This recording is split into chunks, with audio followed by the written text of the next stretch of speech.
What do you consider the biggest challenge when taking control of the risks in ice navigation? Is there something? What are the things that you can control, and what are the things that you can't control?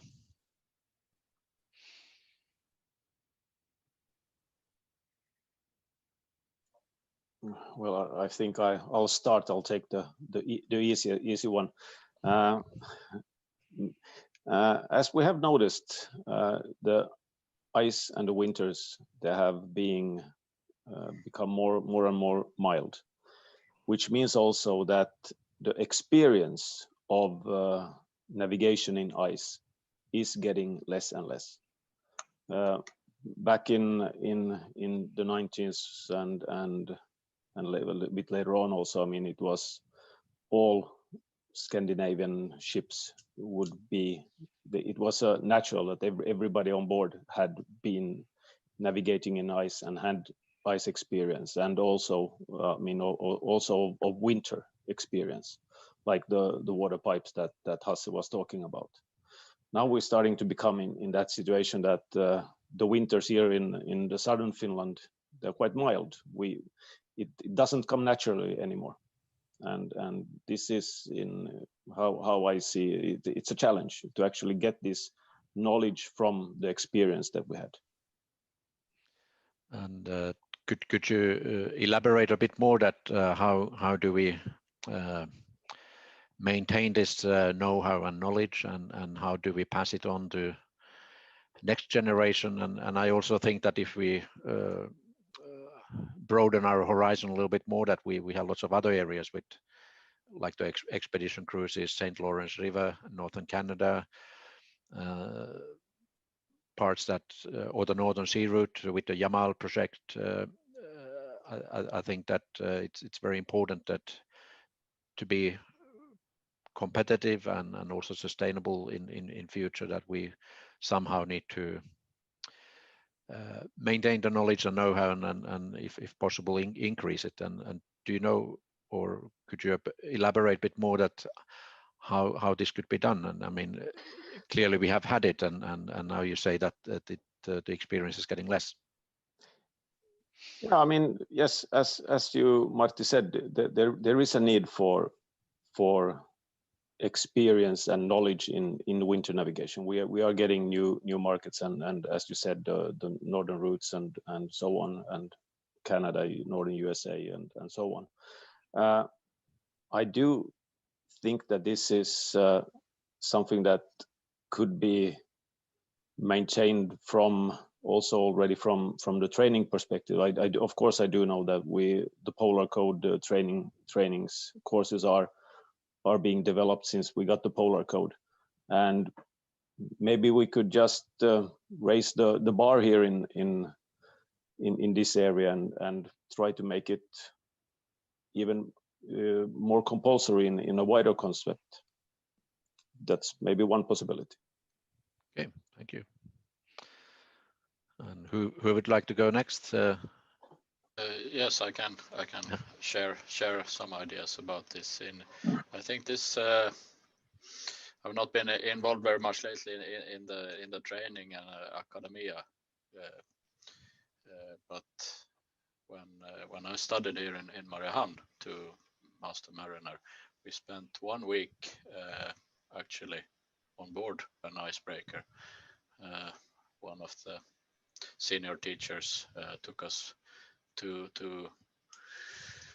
I think it was Kemi or somewhere up far north, and we went on board one of the Finnish icebreaker for a whole week to study how to navigate and how to do the towing, etc., and study it more or less hands-on on an icebreaker in service with experienced captains and officers, and that was a very good experience. And that is also, I think, to see that in real life, or actually on board an icebreaker in ice and doing assistance to other ships, gives you an let's say insight and experience, and that is something that you will take with you during the whole career, more or less, and it's easier to refresh knowledges and competences if you have seen it in reality. So I think that this could be one key to keep up the knowledge and motivation among seafarers during these mild winters. Yeah, I suppose that's a challenge that you talk about winter and ice navigation, but you don't see any winter and ice and how to keep up the interest and also the skills. I mean, being on an icebreaker, as you said, it's one thing that you have lots of power, or the vessels that Niklas is representing, you have lots of power that you have easier to cope with ice. But when you have vessels that you barely can cope with, then it's a totally different ball game. Yeah, and it's a very specialized area, and it's a different terminology, and it's a very, say, focused and niched expertise, and it's good to see it in action in real life. Yeah, thank you. Yeah, of course, like Sten said, that there must be, and it can be cooperated, like Sten said in your teaching. I mean, previously I was a deckhand on a ship in the 80s, and there was hand steering, so you were taken up as a helmsman there. You were actually steering the ship on captain's order, officer's order. You listened to the radio traffic, you could follow, you learned all the time. Then you became a third officer, and you didn't take on so many responsibilities. You got a little bit more. You perhaps kept up the radio traffic, and in easier conditions you were allowed to drive yourself. And nowadays, with the mild winters, then these opportunities doesn't come up much. The school system has also changed. You probably come in slightly easier into an officer's career. So then you need something else, and one thing is, like Sten said, you get the opportunity to go on an icebreaker. You might need different courses and things like this, but in order to navigate safely, you need to obtain the skill from somewhere, and we just have to look on new ways of doing it.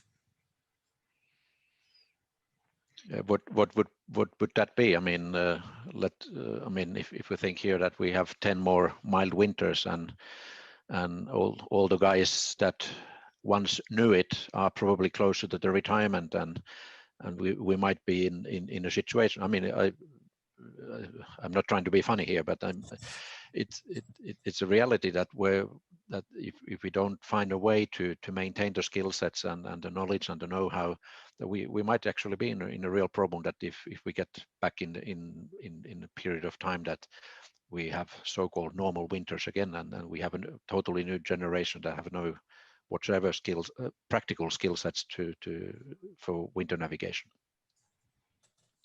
Of course, it's a threat.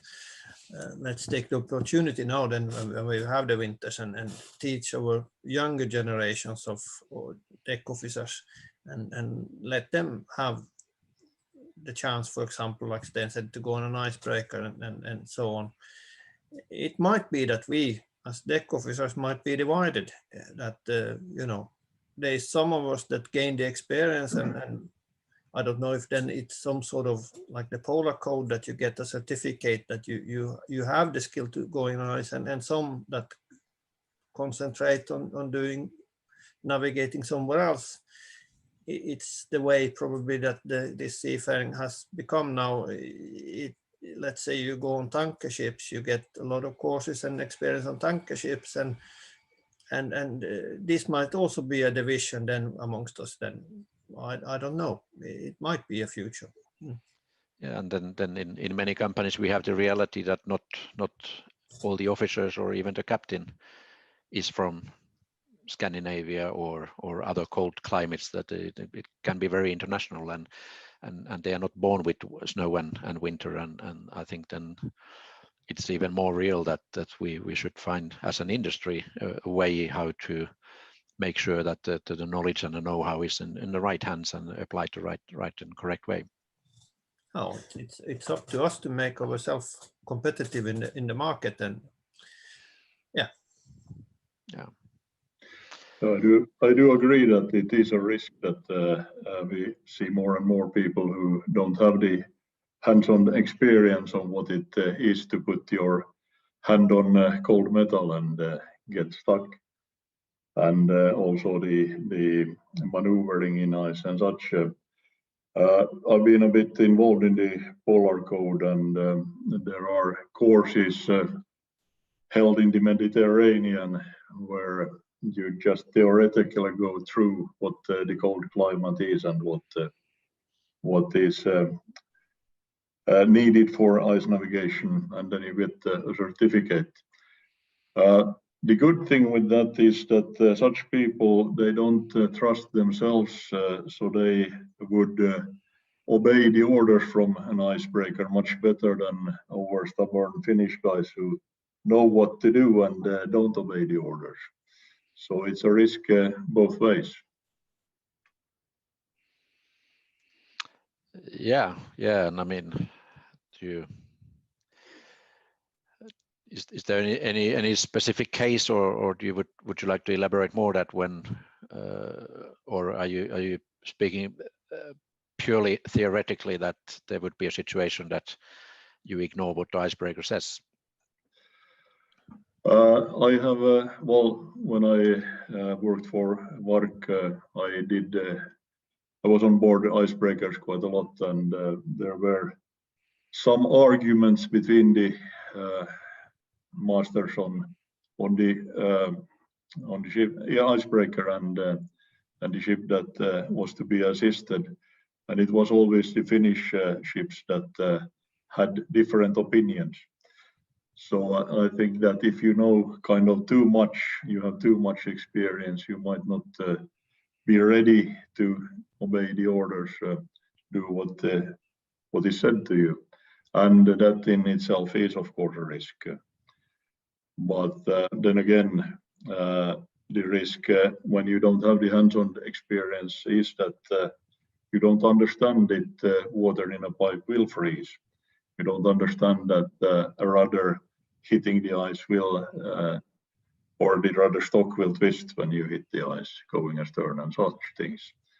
So things like which are built in the people who have the hands-on experience, they are things that people who have the theoretical knowledge don't remember always.